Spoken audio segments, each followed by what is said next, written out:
Have you ever wondered what games you should keep or you should lose? Find out here at Purge Reviews.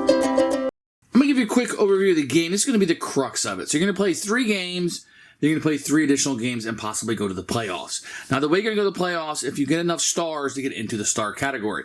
So if you win your first game, that's great. You're going to go here, but you really don't have any stars yet. If you win the second game, you'll move up again, but I still haven't made the playoffs, and I don't have any stars. If I lost this game, I don't move up at all. But then if I won the 4th one, it's going to give me 2 stars. It's going to be a little bit higher. So now I have made the playoffs. Now, when you get to the playoffs, I'll come back to it. You'll be able to spin some of these stars, but this is going to be the main crux. If you don't get up to this by the end of the 6th, which means you have to win a few games, you're not going to be able to make the playoffs, nor will you be able to win the game. So when you're playing the game, you're going to start out in the 7th inning after the 7th inning stretch. So if you're the home team, you're going to get 3 opportunities to score, where the away team will only get 2. So in the first 3 games that you're going to see here, the reason why they're worth less is because you're going to be the home team. When you get to the away games, when you get to the 4, 5, and 6 games, you will be the away team, so you have less opportunities to score. So if let's say the home team didn't score there, maybe they put up 2 runs here, and then the bottom, maybe you put 8. So that's kind of how you're going to score it until the 9th inning is over, and then a winner is determined. In this case, the home team would win because they have 8, and the away team only has 3. If I was the home team, once again, I would put a win there, and I would put 1 on my playoff hunt, moving myself up. Allow me to quickly explain this board. So what's going to happen when each round you're going to have a batter up. If the batter gets a hit, let's say he gets a 1 hit, goes 1 base, you put him on first. If he goes to 2, you're going to get 2. Now, if they make it all the way around to the home plate, you will score a run, which will be counted down here. At the end of the inning, you will then apply that to the scoreboard. If you get an out, you simply put a ball here to signify that. 2 outs. And then 3, the inning would over, and the other team would bat. So that's kind of general rules about baseball. Okay, so first thing you're going to do is you're going to set your pitcher aside. He'll be pitching for you. Then you take a look at your cards in any order that you want. It doesn't have to be random, just whatever you want. You're going to put out your cards, 9 batters that you will have, and this will be the order that they bat in. You can choose it any way you want. I kind of put mine out randomly just so you know, but this will be the order, and I have my pitcher. So then you will start spring training. And the way that's going to work is you're going to take the tier 2 cards that you shuffled up.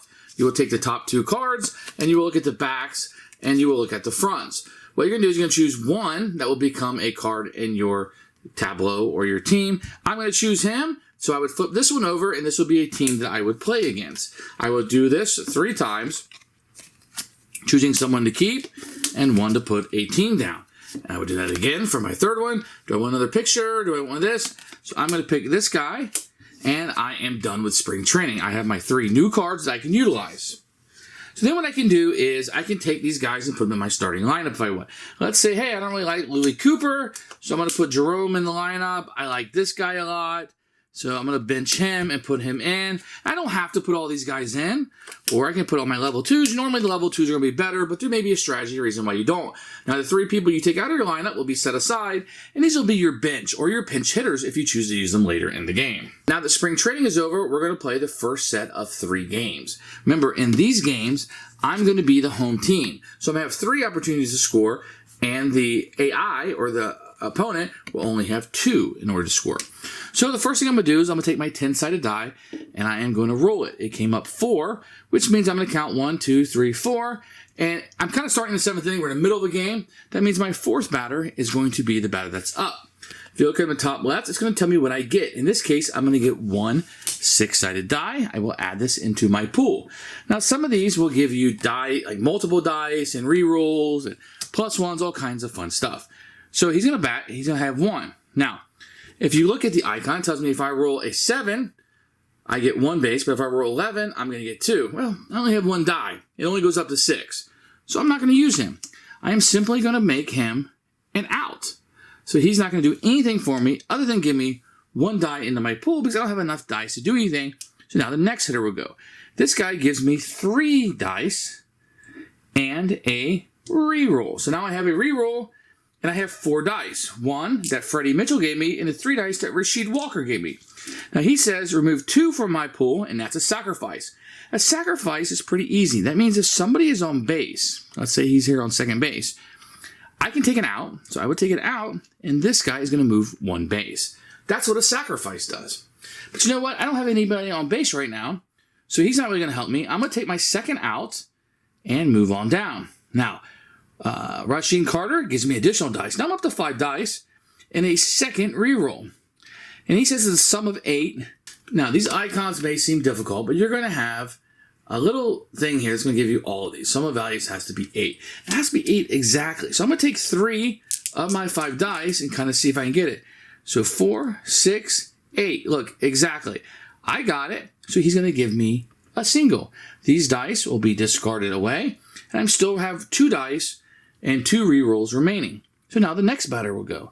And it looks like he's going to give me 2 more dice and another reroll. Luckily, on the last turn, I didn't need to use any of my rerolls.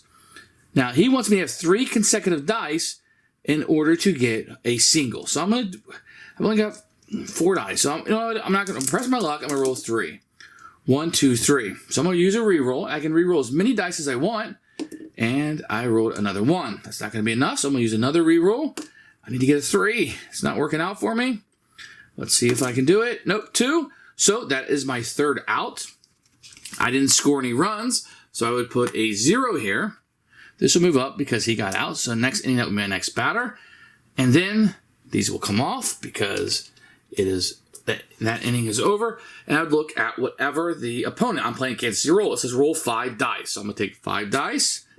And you're only going to do this one time for the opponent. And I can roll it. Okay, it says score 1 run per unique pair of dice with matching values. Okay, so we have a bunch of 2s, 1s, and a 5. So that means score 1 run per unique pair. So they're going to score 1 run. But if you look here, I could put one of these on here, and I could re-roll 1 die, limit 1 per inning. I could re-roll 1, but that's not really going to help me, because if I re-roll this and this became a 6, I would still have a unique pair. So they're going to score 1 run on me, and I would indicate that on the scoreboard. And that would continue until the game is over. We would determine who won or lost, and then put it on our scoring chart here. After doing 3 games, then we'll go into the free agent mode. We're going to do exactly what we did in spring training, except we're going to do it with level 3. So these games will be over, so they'll be discarded. So the level 3 ones, I'm going to look at them. I'm going to pick one to add to my team. The other one will become a team that will play. We'll do that again. Maybe I want this guy. This will become a team I'll play. I'll look at these. Okay, I want this guy, and this will become a team I play. Now, I'm going to do the same thing again for games 4, 5, and 6, except for, like I stated earlier, I was the home team. I had 3 times to bat. It's going to be harder. I'm only going to have twice to bat. So everything will be exactly the same.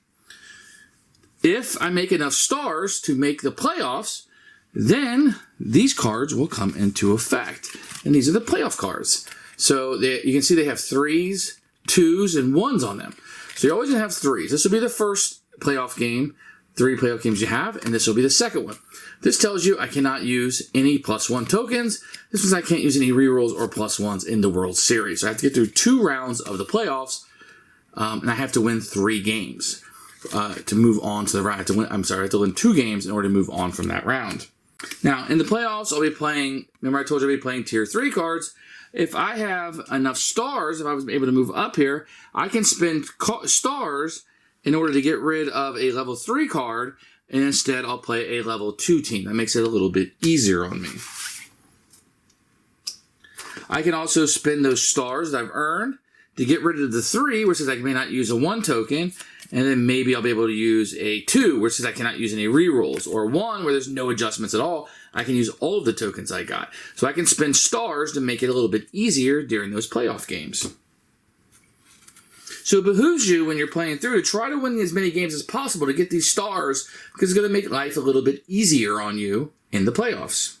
If you're able to win all of the playoff games, then you're the winner of 7th inning stretch. And that's just a quick overview of how to play the game. There's all kinds of little things like this. It's automatic. Remove all dice and tokens from your pool, and you get a single. Remove 3 dice, you automatically get a sacrifice. This one says if I get 2 dice in a row, I get a base. If I get 3 in a row, I get 2. So there's all kinds of little icons and fun things you can mix and match as you're playing through the game. And that's 7th inning stretch.